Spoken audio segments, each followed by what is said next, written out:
नमस्कार साथियों। द्रोणाचार्य दीक्षा के ऑनलाइन प्लेटफॉर्म में फिर आपका स्वागत है। जैसा कि हमने पिछली क्लास में पढ़ा है राजस्थान की चित्र शैलियों के बारे में, मेवाड़ और मारवाड़ चित्र शैली हमने पढ़ ली है।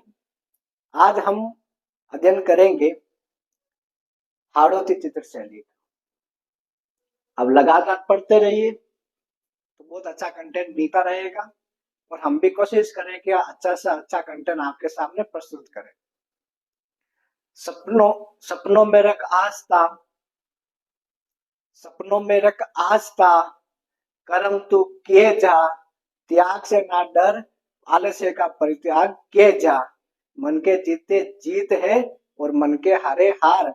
इसलिए मन को मजबूत करके पूरी मेहनत के साथ आज फिर अगली क्लास के बारे में चर्चा करें। हाड़ौती चित्रशैली के बारे में पढ़ रहे हम।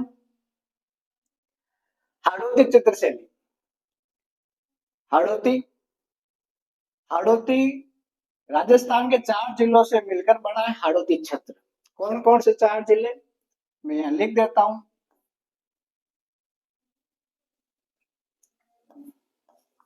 कोटा, बूंदी, बारा और झालावाड़।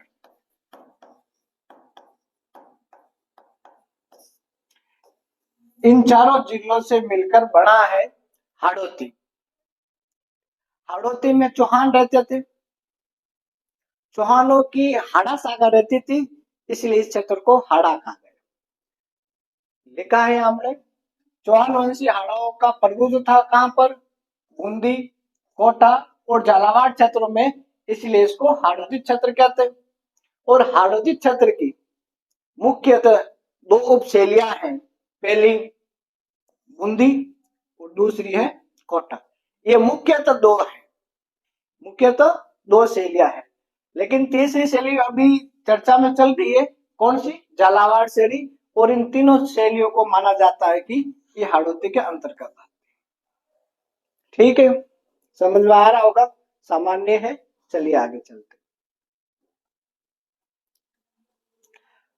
पहली शैली के बारे में बात कर रहे हैं, बूंदी शैली के बारे में। वेरी इंपॉर्टेंट है बूंदी शैली, क्योंकि हर एग्जाम में कम से कम बूंदी शैली से एक चित्र आता है, क्वेश्चन आता है चित्रों के संबंधित। ठीक है, देखो वेरी वेरी इंपॉर्टेंट है। क्या वेरी इंपॉर्टेंट है? बूंदी शैली मेवाड़ शैली से प्रभावित थी और दूसरा बूंदी शैली दक्षिण शैली से प्रभावित थी। वेरी वेरी इंपॉर्टेंट है। क्वेश्चन आ सकता है कि बूंदी शैली किससे प्रभावित थी, तो पहली मेवाड़ शैली और दूसरी दक्षिणी भारत की शैली से प्रभावित थी। मेवाड़ शैली तो हम मान सकते हैं कि मेवाड़ के आसपास वाला क्षेत्र है, इसलिए मेवाड़ शैली से प्रभावित हो सकती है। लेकिन दक्षिणी शैली से संबंधित क्यों होती, तो यहाँ पर हमने वैसे लिखा है, वेरी इंपॉर्टेंट है। भाऊ सिंह, बूंदी के शासक थे भाऊ सिंह, और उनके पुत्र अनिरुद्ध सिंह, ये दोनों मुगलों के साथ संधि कर रखी थी, तो मुगलों के दरबार में थे, मुगलों के अधीन ये अपने सैनिक अभियान पर जाते थे। तो ये दक्षिण भारत में अभियान पर गए थे। कहाँ गए थे? दक्षिणी अभियान पर गए थे। और दक्षिणी अभियान पर भाग लेने पर वहां पर देखा कि अलग अलग चित्र थे, वहां बहुत अच्छे अच्छे चित्र बने हुए थे। उनसे प्रभावित होकर ये जब अभियान से वापस लौटे, तब इन्होंने अपने क्षेत्र में यानी बूंदी वाले क्षेत्र में वैसी की वैसी कलाकार चित्रकारों को प्रमोट किया और वहां पर चित्र बनाना शुरू किया। इसलिए वो प्रभाव भी कहां पर दिखता है? बूंदी में। तो वेरी इंपॉर्टेंट, मेवाड़ चित्र शैली का प्रभाव बूंदी में दिखाई देता है और दक्षिणी शैली का भी प्रभाव कहां पर दिखाई देता है? बूंदी में दिखाई देता है। भाऊ सिंह और उनके पुत्र अनिरुद्ध सिंह मुगलों के शासक, दक्षिण भारत में युद्धों के लिए भाग लिया था। और वहां से कौन सी शैली वेरी इंपॉर्टेंट है? दक्षिणी शैली। दक्षिणी भारत की जो शैली है वो भी कहां से संबंधित है? तो बूंदी शैली से। ठीक है, चलिए समझ में आ रहा होगा अच्छे से। चलिए, हाँ, विकास काल, स्वर्ण काल और ये प्रभाव वाला भाग हमने पहले ही बात कर ली थी स्वर्ण काल किसे कहते हैं, विकास काल किसे कहते हैं। विकास काल वो काल जिसके काल में बहुत सारे चित्र बनना शुरू हो गए, स्वर्ण काल उसे कहते हैं तो बहुत अच्छे अच्छे चित्र बनना शुरू हो गए। ठीक है, प्रभाव किसी दूसरी चीज का प्रभाव पड़ता है तो वो प्रभाव होता है। देख लीजिए, बूंदी चित्रकला का विकास काल सुरजन सिंह के समय, किसके समय, सुरजन सिंह के समय क्या था, विकास काल था। यह चित्र बनने का आरंभ सुरजन सिंह के समय शुरू हो गया था। कहां पर, बूंदी में। बूंदी चित्रकला का स्वर्ण काल राव उमेश सिंह के समय, वेरी इंपॉर्टेंट, इसको तो आप रट लेना है, किसको, वेरी इंपॉर्टेंट है, राव उमेश सिंह। बूंदी चित्र शैली का स्वर्ण काल राव उमेश सिंह के समय माना जाता है, विकास काल सुरजन सिंह के समय माना जाता है। ठीक है, वेरी इंपॉर्टेंट। उससे भी इंपॉर्टेंट क्या, ये हमने बात कर ली। दक्षिण शैली का प्रभाव भाव सिंह और अनुज सिंह के समय पड़ा था, ये भी इंपॉर्टेंट है। और भित्ति चित्रों का प्रभाव, भित्ति चित्र, दीवारों पर चित्र बनने का आरंभ बूंदी में मुख्य रूप से शत्रु साल, इनको छत्र साल भी कहते हैं, छत्र साल भी कहते हैं इनको।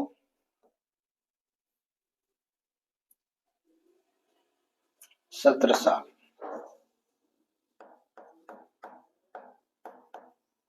दोनों नाम एक ही है, शत्रु साल है, सत्र साल एक ही। इनके समय भित्ति चित्र बनना शुरू हुए, दीवारों पर चित्र बनना शुरू हुए, इसलिए भित्ति चित्र का प्रभाव शत्रु साल के समय शुरू हुआ था।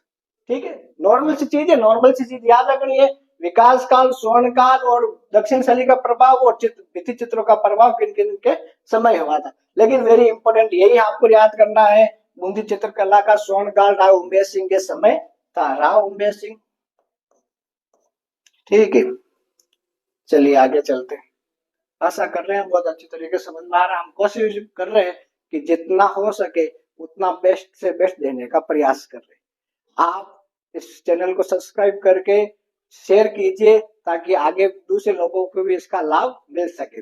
चलिए, बूंदी शैली की कुछ विशेषता है। बूंदी शैली देखो वेरी इंपॉर्टेंट है, ये दो चीज तो इंपॉर्टेंट याद करना है। बूंदी शैली में सर्वाधिक ग्रंथों का चित्रण हुआ है, किताबें लिखी गई, उस किताबों में चित्रण का महत्व दिया गया और छोटे छोटे चित्र बूंदी शैली में बनाए जाते थे। वो वर्तमान में बूंदी शैली के ग्रंथों का चित्रण और लघु चित्रणों का पूरे विश्व में अलग अलग जगहों पर अभी वर्तमान में भी इंपॉर्टेंट ये बात आपको याद रखनी है कि बूंदी शैली के ग्रंथ चित्रण लघु चित्र शैलियों के माध्यम से जो विश्व प्रसिद्ध है और पूरे संसार के संग्रहालयों में भी इस बूंदी चित्र शैली का महत्व है। आप इसको वेरी इंपॉर्टेंट याद रखिए। और ये आप अभी पढ़ा था जस्ट, राव शत्रु साल, इसको सत्र साल भी कहते हैं। हाड़ा के बूंदी में विशेष रूप से बूंदी शैली का क्या हुआ था, विकास हुआ था। और इन्हीं के समय एरिया वेरी वेरी इंपॉर्टेंट, ये इसको आप याद कीजिएगा, क्या रंगमहल बनाया गया जो सुंदर भित्ति चित्रों का एक विश्व प्रसिद्ध उदाहरण है। भित्ति चित्र, अभी सही बात की थी कि 17 साल के समय क्या बना था, भित्ति चित्र बने थे। ठीक है, तो भित्ति चित्र 17 साल या 17 साल के समय बूंदी में बनना शुरू हुए थे। आगे बात समझ में, तो इंपॉर्टेंट बात रखना है क्या कि विकास काल सज्जन सिंह के समय, स्वर्ण काल उमेश सिंह के समय, दक्षिण का प्रभाव भाव सिंह और अनुरुद्ध सिंह के समय, और भित्ति चित्र के लिए प्रभाव है वो राव 17 साल के समय एक रंगमहल बनाया था जो बूंदी में है रंगमहल, उस पर बहुत सारे बहुत अच्छी अच्छी आकृतियों के चित्र बने हैं। मैं चित्र लेके आया हूँ, आगे आपको देखने को मिलेगा देख के। चलिए आगे चलते हैं। ठीक है, समझ में आ रहा होगा अच्छे से। चलिए, कोई डाउट हो तो कमेंट कर दीजिए आप, हम 100% उत्तर देने का प्रयास करेंगे। वेरी वेरी वेरी इंपॉर्टेंट है क्या, चित्रशाला, क्या इंपॉर्टेंट है, चित्रशाला। चित्रशाला का निर्माण, चित्रशाला का मतलब, शाला का मतलब क्या, विद्यालय। चित्र यानी विद्यालय, कैसा विद्यालय, चित्रों का विद्यालय, जहाँ चित्र बनाना सिखाया जाता है वो शाला, चित्रशाला। चित्रशाला का निर्माण वेरी वेरी इंपॉर्टेंट है। कौन सा व्यक्ति और इनको तो याद ही कर लो, उमेश सिंह जो 100% को याद कर लो। स्वर्ण काल राव उमेश सिंह के समय, बूंदी में चित्रशाला का निर्माण राव उमेश सिंह के समय हुआ था। वेरी वेरी इंपॉर्टेंट, याद कर लीजिए। चित्रशाला का निर्माण बूंदी में हुआ, किसके द्वारा? राव उमेश सिंह के द्वारा हुआ। ठीक है, तो ये आपको याद करना, चित्रशाला का निर्माण राव उमेश सिंह के समय हुआ। उमेश सिंह के समय ही स्वर्ण काल कहा जाता। तो नवीन मोड़ क्या आया?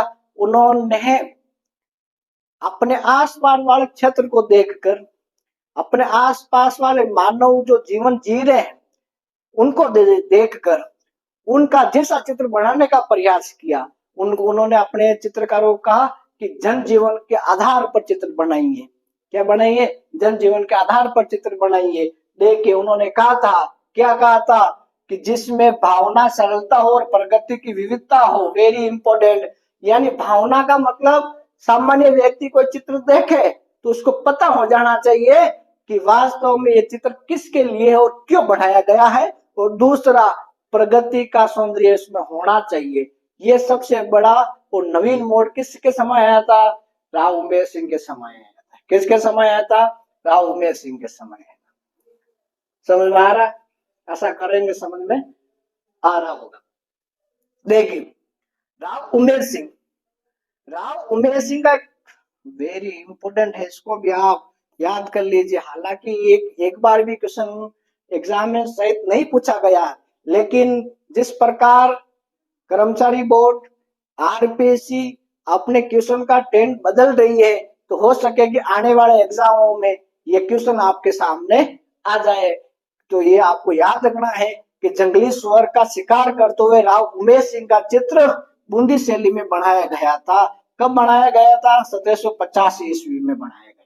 कब बनाया गया था? 1750 ईस्वी में ये चित्र बनाया गया था राव उमेश सिंह का। इंपोर्टेंट याद रखना है कि जंगली सुअर का शिकार करते हुए चित्र राव उमेश सिंह का बूंदी शैली में बनाया गया, तो विश्व प्रसिद्ध है। ठीक है, समझ में आ रहा होगा। चलिए आगे, समझ में तो आ रही होगा। चलिए देखो, बूंदी शैली पशु पक्षी चित्रण को, पशु पक्षियों को महत्व देने वाली शैली है। इंपॉर्टेंट याद कर लो, बूंदी से पशु पक्षी। अच्छा, पशु पक्षी के चित्र अगर आ जाए तो आप 100% कहां से बात कर लोगे? कि बूंदी शैली से। तो पशु पक्षियों की चित्रण शैली है वो बूंदी शैली से प्रभावित हो रही है।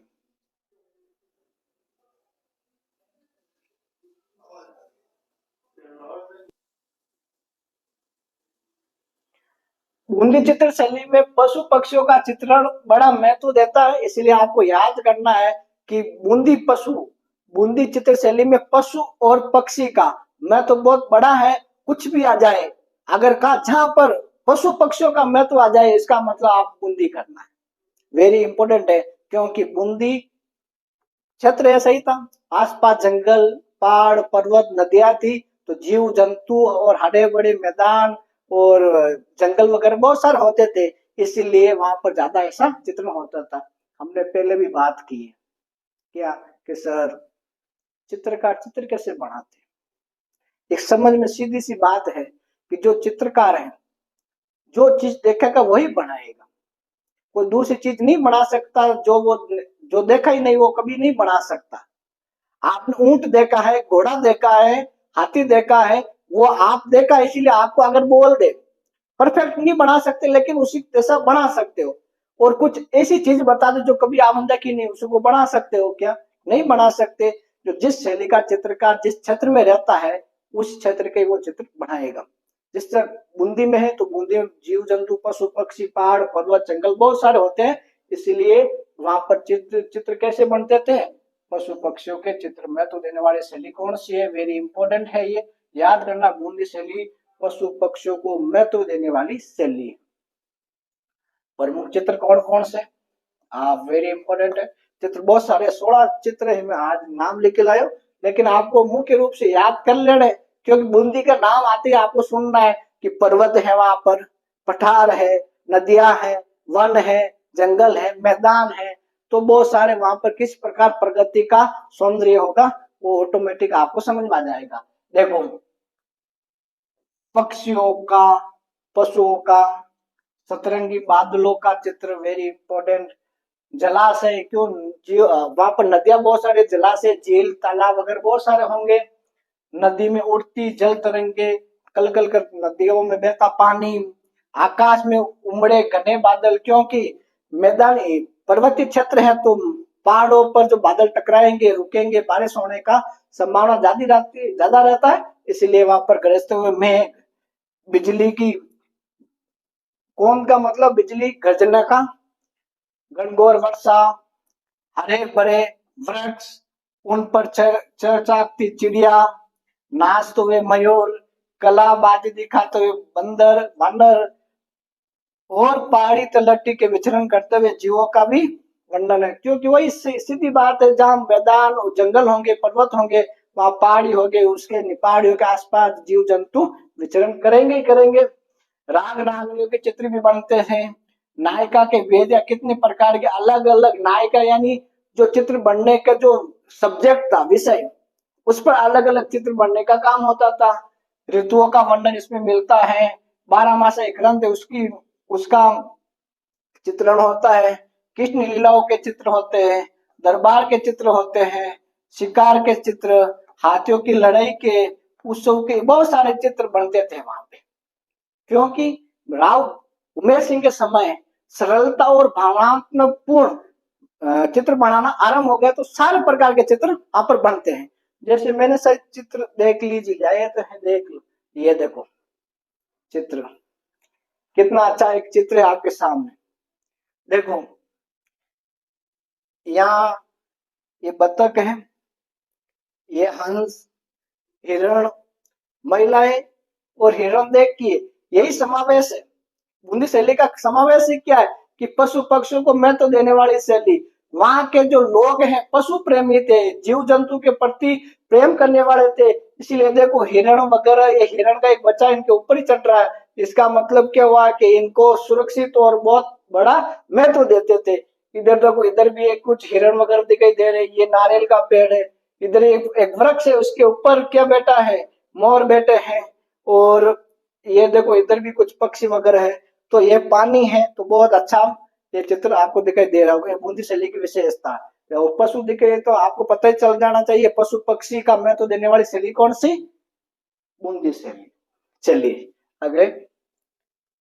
हाँ ये देखिए, ये भी चित्र, ये महिला है, इधर एक मोर बैठा है, ये इधर तोता बैठा है, वो ये इसको दाना दे रही है वगैरह, ये महत्व देने का प्रयास।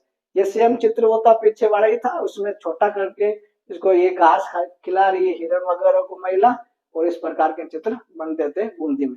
चित्र देखो बहुत अच्छे चित्र बनते थे उस समय। आज से 200-500 साल पहले के चित्र हैं, और वैसे चित्र आज नहीं बनाए जा सकते। हाँ तो पता है मोबाइल है, फोटो खींच लो बन जाएगा, लेकिन उस समय ये हाथ से बनाया जाता तो उन कलर और पेंटिंग भी देखिए, कलरों का महत्व देखिए। आज कलरों का महत्व के लिए लोगों ने अलग अलग कोर्स करते हैं कि कौन सा कलर कहाँ पर सेट होगा। उस समय ऐसा कुछ था नहीं, लेकिन कलाकार कितने अच्छे थे, उन्होंने कितने प्रशिक्षण थे कि पता है कि कौन सा कलर कहाँ करना है, जिससे ये जो पेंटिंग का महत्व बढ़ेगा। चलिए आगे चलते हैं। ये देखो अभी पीछे हमने बात की उत्सव, तो ये वो एक उत्सव का चित्र है बूंदी शैली में कि उत्सव मनाया जाता है, किसी प्रकार का उत्सव हो सकता है। देखो इधर ये कुछ पुरुष नृत्य कर रहे हैं, इधर कुछ पुरुष आ रहे हैं, ये राजा है जो हाथी पर बैठकर सवारी कर रहे हैं, ये घोड़े आगे चल रहे हैं, इधर कुछ व्यक्ति अपने काम कर रहे हैं, और ये राजा की सही सवारी वगैरह निकल रही है, मेला वगैरह हो सकता है। तो कितना अच्छा एक चित्र, उत्सव का चित्र है ना। चलिए ये देखो राजा शिकार शिकार करते हुए, एक बाघ का शिकार करते हुए, इधर दो व्यक्ति है जो बंदूक से गोली दाग रहे हैं, एक तलवार लेके, ये व्यक्ति यहाँ तलवार लेके इसको मारने का प्रयास कर रहे हैं। ये राजा है, उनके सैनिक भी हो सकते हैं जो उनको भाले से मार रहे हैं। तो शिकार करने के भी जो दृश्य है वो कहाँ पर मिलेंगे, बूंदी शैली में। आगे कोटा शैली पढ़ेंगे, वहां पर शिकार के दृश्य मिलेंगे, लेकिन शिकार करते हुए महिला और रानियां मिलेगी, वो इंपॉर्टेंट आगे बात करेंगे।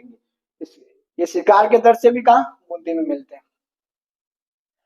हाँ, शिकार के इधर से अब ये कलर मुख्यतः कौन कौन से होते थे, तो इम्पोर्टेंट है श्वेत, क्योंकि झील वगैरह नदियां पानी का जो श्वेत कलर है व्हाइट, गुलाबी, लाल और हरे रंग का महत्व ज्यादा था, क्योंकि यही सारे प्रकृति में रंग होते हैं, इसलिए महत्व ज्यादा था। तो गुलाबी, लाल, हरा रंगों का महत्व बूंदी शैली में ज्यादा था। इसके अलावा बूंदी शैलियों में आकृतियां कैसे बनती थी, पुरुष और महिलाओं के समान लगभग आकृतियां सेम होती थी, जिसमें आकृतियां क्या होती थी, लंबी होती थी। महिला हो चाहे पुरुष हो, उनकी आकृतियां लंबी बनती थी, ठेंगड़े व्यक्ति नहीं बनते थे, लंबे व्यक्ति बनते थे। शरीर पतले दुबले पतले बनते थे उनमें, महिला हो चाहे पुरुष के। स्त्रियों के लाल होठ जो लाल होते थे, अदर यानी होठ होते थे, तो हो सकता है कि वो लिपस्टिक वगैरह का मैं तो बता रहे होंगे, क्योंकि आज से लगभग हड़प्पा काल में भी लिपस्टिक मिली थी, तो यहाँ तो मिल भी सकती है 200 साल पहले 300 साल पहले की बात है। मुख गोलाकृत होते थे, यानी गोल मुख बड़े बनते थे, और चुबुक चुबुक के पीछे की ओर ये जो ठुड्डी है ये पीछे की ओर ऐसे झुकी हुई होती थी। वो महत्व कहाँ के हैं, बूंदी शैली का महत्व है।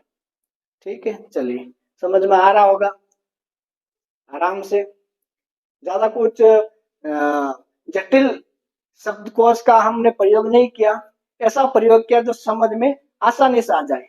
और हम दावा कर सकते हैं हर एक क्लास का आप वीडियो आराम से देख के फिर उसके पेपर, पिछले साल क्वेश्चन आए पेपर मिला के देख लीजिए कि हूबहू क्वेश्चन आपको वहां से मिलेंगे। ठीक है, तो थोड़ा प्रयास कीजिए, पढ़ने का काम कीजिए, आप बहुत अच्छा देख रहे होंगे और पढ़ रहे होंगे और जीवन जीम रहे होंगे। प्रमुख चित्र, प्रमुख चित्रकार इसमें वेरी वेरी इंपॉर्टेंट है। ये 4-5 ही नाम है और इनको 4-5 को याद कर लेना। मारवाड़ में तो हमने तो 10-12 पढ़े थे, मेवाड़ में 10-12 अलग अलग पढ़े थे, लेकिन वहां यहाँ इतना पढ़ने की बात नहीं, यहाँ 4-5 नाम याद कर लो। देखो, एक कलाकार सुरजन, बूंदी शैली में 2 सुरजन आए। सबसे पहले हमने पढ़ा था सुरजन सिंह, जिनके काल में बूंदी शैली का विकास हुआ। वो राजा थे, ये व्यक्ति सुरजन क्या थे, चित्रकार थे। सुरजन, अहमद अली, रामलाल, किशन और साधुराम, ये वेरी इंपॉर्टेंट, ये 2 इंपॉर्टेंट, वेरी वेरी इंपॉर्टेंट है दोनों। बाकी वाला आपको याद तो करना ही, मुख्य तो इनको तो बोलना नहीं है कि अहमद अली और सुरजन 2 कलाकार बूंदी शैली के थे। कहाँ कहते हैं, बूंदी शैली। समझ आ रहा है, प्रमुख चित्र 5 सुरजन, अहमद अली, रामलाल, श्री किशन और साधुराम। ठीक है, चलिए आगे चलते हैं। अगली शैली दूसरी, हमने बूंदी शैली, दूसरी उप शैली कौन सी, कोटा शैली। कोटा जानते हो, आज का नालंदा कहते हैं कोटा को, शिक्षा नगरी कोटा को कहते हैं। तो कोटा के बारे में बात कर लेते हैं। कोटा भित्ति चित्रों पर शिकार के समूह के चित्र बनाने के लिए प्रसिद्ध है। शिकार कहाँ का प्रसिद्ध, ये लिखा है कि कोटा के कलाकारों ने भित्ति चित्रों पर शिकार समूह का, इसलिए कोटा शैली की विशेषता प्रदान की गई है। भित्ति चित्र हम आगे पढ़ेंगे, लोक कला में भित्ति चित्र भी पढ़ेंगे। भित्ति चित्रों को आला पद्धति भी कहते हैं, क्यों कहते हैं वो सारा आगे अगली क्लास में चर्चा करेंगे। कोटा शैली में विशेषता प्रदान की गई है। कोटा शैली के कलाकार भित्ति चित्रों के समूह चित्रण। कोटा शैली की विशेषता, घनघोर जंगलों में शिकार के जंगल होंगे तो ही शिकार होगा, जीव जंतु वही होंगे, तो वहां पर शिकार करने के लिए राजा महाराजा या उनके सैनिक रानियां वगैरह सारे लोग जीव जंतु का शिकार करने के लिए जंगल में जाते हैं। और जंगल जहाँ घनघोर होंगे वही जीव जंतु होंगे, तो इसलिए घनघोर शिकार के बोलते कारण कोटा शैली शिकार के लिए प्रसिद्ध है। और शिकार शैली इसका एक प्रतीक माना जाता है, किस शैली का, कोटा शैली का। हाँ, वेरी वेरी इंपॉर्टेंट है ये वाला, वेरी वेरी इंपॉर्टेंट, याद करना। आंखें बंद करके अगर कोई पूछ ले आपको कि नारियां यानी महिलाएं और रानियां के शिकार कर तो किस शैली में बता गए, तो आंखें बंद करके सीधा टिक करना हमें कोटा शैली। क्या करना है, कोटा शैली। वेरी वेरी इंपॉर्टेंट है ये वाली बात। इस शैली में नारियों और रानियों को शिकार करते हुए दिखाया गया है कोटा शैली में, यानी महिलाओं को शिकार करते हुए दिखाया गया कोटा शैली में। इंपॉर्टेंट बात यह आपको 100% याद करनी है। ठीक है, समझ में आ रहा होगा। सामान्य अर्थों में 3 चीज याद करनी है कि घनघोर जंगलों में शिकार करने का दृश्य कोटा शैली में, महिलाओं को शिकार करते हुए दर्शाया गया कोटा शैली में, और कोटा शैली की विशेषता क्या है कि शिकार करने के समय अधिक चित्र बनते हैं, इसलिए कोटा शैली को वहां पर बताया गया है। चलिए आगे चले। चलो, विकास काल, स्वर्ण काल और संप्रदाय का प्रभाव कहां पर कैसे पड़ता है, तो बार बार बताने की आवश्यकता नहीं है। स्वर्ण काल क्या है, विकास काल क्या है। स्वर्ण काल राम सिंह के समय, वहां के राजा राम सिंह के समय विकास का चित्र बनना शुरू हुए थे। Very important. तो कोटा शैली का विकास काल राम सिंह के समय, उससे भी ज्यादा इंपॉर्टेंट है कि कोटा शैली के स्वर्ण काल उमेश सिंह के समय। और एक बात और, अभी जस्ट 5 मिनट पहले हमने पढ़ा था क्या कि बूंदी शैली का भी स्वर्ण काल राव उमेश सिंह के समय था। राव उमेश सिंह बूंदी वाले अलग है और कोटा वाले उमेश सिंह अलग है। आगे बात समझ में, तो दोनों एक नहीं है। कभी भी ये कंफ्यूजन नहीं होना है कि बूंदी वाले उमेश सिंह जी और कोटा वाले उमेश सिंह जी क्या अलग अलग है, तो बिल्कुल अलग अलग है। ठीक है, तो याद रखना ये अलग है और ये वो पीछे वाले जो बूंदी पटा था वो भी क्या है, अलग है। वल्लभ संप्रदाय का प्रभाव भीम सिंह के समय पड़ा था। भीम सिंह यहाँ के कोटा के शासक हुए थे, तो भीम सिंह के समय वल्लभ संप्रदाय का मतलब भगवान श्री कृष्ण के अधिक चित्र बनना शुरू हुए थे। वल्लभ संप्रदाय के लोग राधा कृष्ण जी की पूजा करते हैं, तो उसी आधार पर भीम सिंह के समय भगवान श्री कृष्ण के अधिक चित्र बनाए जाते थे, इसलिए ज्यादा प्रभाव किसके समय पड़ा, भीम सिंह के समय वल्लभ संप्रदाय का प्रभाव पड़ा। इसमें याद क्या करना, पहली बात विकास काल राम सिंह के समय, स्वर्ण काल किसके समय, उमेश सिंह के समय, और वल्लभ संप्रदाय का प्रभाव भीम सिंह के समय पड़ा। आएगी बात समझ। चलिए, कोशिश कर, हल निकलेगा आज नहीं तो कल निकलेगा, लेकिन कोशिश करोगे पढ़ोगे तो बिल्कुल समझ में आ जाएगा। अगर कोशिश ही नहीं करोगे तो कोई हल आज निकलेगा ना कल निकलेगा। बाकी कोशिश करने वाले रेगिस्तान में भी गंगा जल को निकाल सकते। ठीक है, चलिए आगे चलते हैं।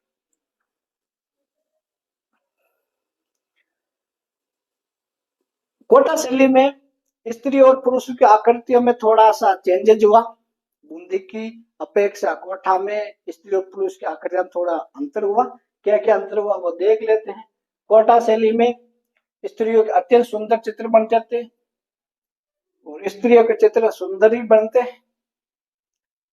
आपको पता ही है हम के जहाँ नारियों की पूजा होती है वहां देवता रमण करते हैं, तो इसी प्रकार महिलाओं का सम्मान भी बहुत अच्छा हो रहा था, इसलिए उनके चित्र भी अधिक बनते और सुंदर बनते थे। तो अत्यंत सुंदर चित्र कहाँ बनते थे, कोटा शैली में स्त्रियों के बनते थे। पीन अदर अदर का मतलब होठ होता है, तो होठ है वो दो, नीचे वाला होठ था वो थोड़ा बड़ा बनाया जाता था जिसकी आकर्षण ज्यादा हो। सुदीर्घ नासिका, लंबी नाक बनाई जाती थी। कपोल, खिले हुए कपोल का मतलब चेहरा, कपोल का मतलब चेहरा। कुल मिला के खाते पीते घर रहो, समझ में आ गई। खाते पीते घर का मतलब समझ में आ गई होगी। तो कपोल, उनके गाल वगैरह और चेहरा का जो आकृति थी थोड़ी मोटी वगैरह थी और अच्छी आकृति थी। सुंदर अलकावी, नारी की आकृति तो जीविता प्रदान करती। अलकावी का मतलब हुआ संवारते हुए बालों की पंक्तियां। महिलाएं संवारती है बाल ऐसे, इस प्रकार एक महिला, दो महिला, तीन महिला, इस प्रकार पंक्तियां है और सारे महिला है वो बाल को संवार रही होती है। वो बहुत अच्छा जीवित चित्र का मतलब हुआ ऐसा लग रहा है हकीकत में कोई महिला यहाँ बैठकर बाल संवार रही है। तो वो चित्र कहाँ के, कोटा शैली। ठीक है, समझ में आ रहा होगा। तो ये 4 चीज इंपॉर्टेंट है, ये वेरी इंपॉर्टेंट है कि संवारते हुए बालों के नहीं, सुंदर अलकाव्य, नारी की आकृति कहाँ पर, चित्रशैली कोटा। पुरुषों में, पुरुषों की आकृतियां और सब कंधे एकदम कंधे बैल की तरह हष्ट पुष्ट होते थे, उन्नत भौहें होती थी, भौहें जो बड़ी बड़ी होती थी, मसल वो बॉडीगार्ड होते थे, आपको पता ही है। मुख पर भरी भरी दाढ़ी और मूछें होती थी, बिल्कुल राजा महाराजा राजपूत वगैरह होते थे तो दाढ़ी मूछ रखते ही थे, तो दाढ़ी मूछ वगैरह होती थी। तलवार कटार ये हथियारों से युक्त वेशभूषा होती थी, और मोतियों से जड़े आभूषण वगैरह ये सारे नॉर्मल से राजपूत कला हम वैसे ही पढ़ते हैं कि सारी चीजें ये होती है, ठीक है। और कोटा शैली के हल्के हरे पीले और नीले रंग का प्रयोग हुआ है। हालांकि एग्जाम में बहुत कम चांस है कि कलर का पूछे, लेकिन पैटर्न चेंज हो रहा है तो शायद हो सके कि एग्जाम में पूछ ले निम्न में से किस रंग की अधिकता पाई जाती है। हालांकि पिछले कुछ एग्जाम में पूछा गया है कि हरा रंग की अधिकता, पीले रंग की अधिकता, लाल रंग की अधिकता किस चित्र शैली में बताएगी, ठीक है। चलिए आगे, समझ में आ रहा होगा, आ रहा होगा, बिल्कुल आ रहा है, मजा आएगा आज तो। चलिए, प्रमुख चित्रकार, प्रमुख चित्रकार ये इंपॉर्टेंट है, सारे के सारे इंपॉर्टेंट है, सब के सब एग्जाम में पूछे गए हैं कोटा से लेकर, तो सारे के सारे चित्रकार एग्जाम में पूछे गए, ठीक है। तो ये सारे याद करते हैं, वेरी इंपॉर्टेंट। इसमें भी अगर कह दूं कि भाई वेरी इंपॉर्टेंट कौन सा है तो वो भी मैं बता देता हूँ। हाँ, मैं कोई देवता तो नहीं हूँ, देवता तो नहीं हूँ, लेकिन हम अनुमान लगा सकते हैं कि कौन सा ज्यादा आ सकता, ज्यादा पूछा जा सकता है। क्यों? अनुभवी सबसे बड़ा शिक्षक होता है। चलिए, रघुनाथ इंपॉर्टेंट चित्रकार थे कोटा से लेके, गोविंद राम, दानूराम, लक्ष्मीराम और नूर, इसमें तीनों वेरी वेरी इंपॉर्टेंट है। दानूराम, इन्होंने एक ग्रंथ, चित्रित ग्रंथ लिखा था जिसका नाम था रागमाला। क्या नाम था? रागमाला। अब रागमाला अलग अलग शैलियों में लिखा गया ग्रंथ है। हमने मारवाड़ शैली पढ़ी थी, उसमें वीर जी पढ़ा था, वीर जी ने भी रागमाला चित्रावली लिखी थी, ठीक है। वो की वो चीज यहाँ पर डालू राम ने भी रागमाला चित्र, एक डालचंद थे मारवाड़ शैली में, कल पढ़ा था डालचंद मारवाड़ शैली के चित्र था। एक सिर्फ डालू कहाँ के? कोटा शैली, वेरी वेरी इंपॉर्टेंट। लच्छी राम और नूर मोहम्मद, ये वेरी इंपॉर्टेंट है, लच्छी राम और तीनों। अब इनको याद कर लीजिए, 100% एग्जाम में बहुत अच्छे तरीके से अगर इसको पूछा जाता है तो आप 100% को राइट करने का प्रयास करोगे, ठीक है। चलिए आगे चलते हैं। ये क्या चित्र आगे, ये देखो चित्र, शिकार करते हुए कोटा शैली के चित्र, शिकार करते हुए कोटा शैली के चित्र है।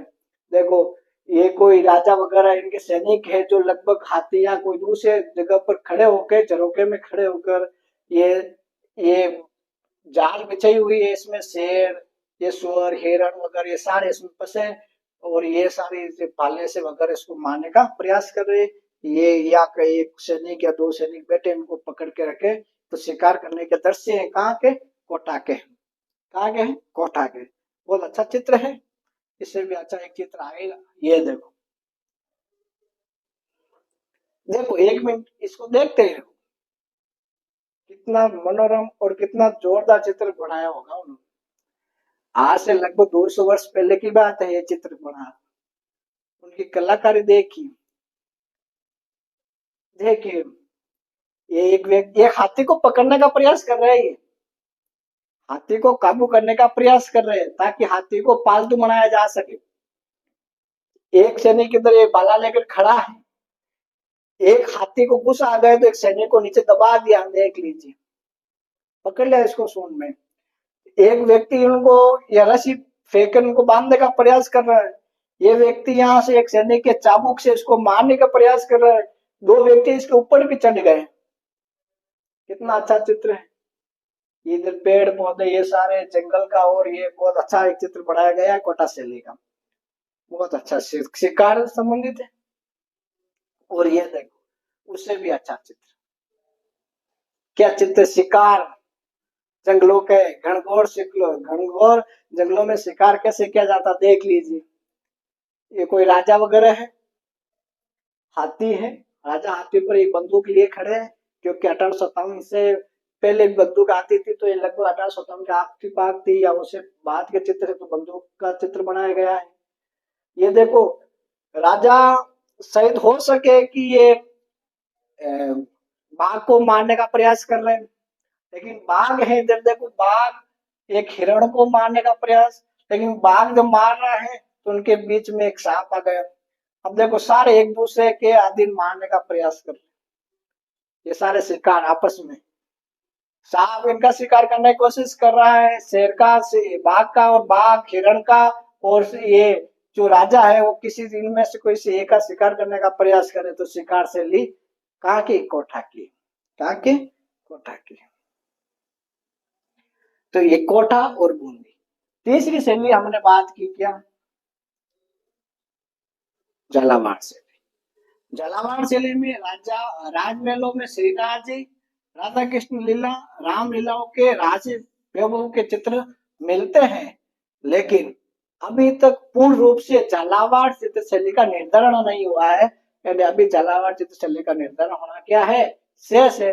तो इसमें अभी निर्धारण का मतलब है, इसमें बांटा नहीं गया कि वास्तव में शैली में किस प्रकार के चित्र थे, कौन कौन कलाकार वगैरह थे, ये प्रयास जारी है। तो कुछ समय के बाद इसमें बहुत सारी चीजें आपको देखने को मिलेंगी। ठीक है, तो आज के लिए बस इतना ही। ये हाड़ौती शैली है, आशा करें अच्छे समझ में आ रहा होगा। लगातार पढ़िए, और हम भी प्रार्थना कर रहे हैं कि आप जिस प्रकार पढ़े वो आपको अच्छी तरह समझ में आ जाए, और हम कोशिश करें कि बहुत अच्छा कंटेंट बहुत सरलता से आपके सामने पेश करें, ताकि आप एग्जाम में अच्छे से अच्छे तरीके से उस क्वेश्चन को अटेंड करने का प्रयास कर सके। तब तक के लिए अगली क्लास हम ढूंढार शैली के बारे में चर्चा करेंगे। तब तक के लिए खुश रहिए, मस्त रहिए और पढ़ते रहिए। धन्यवाद।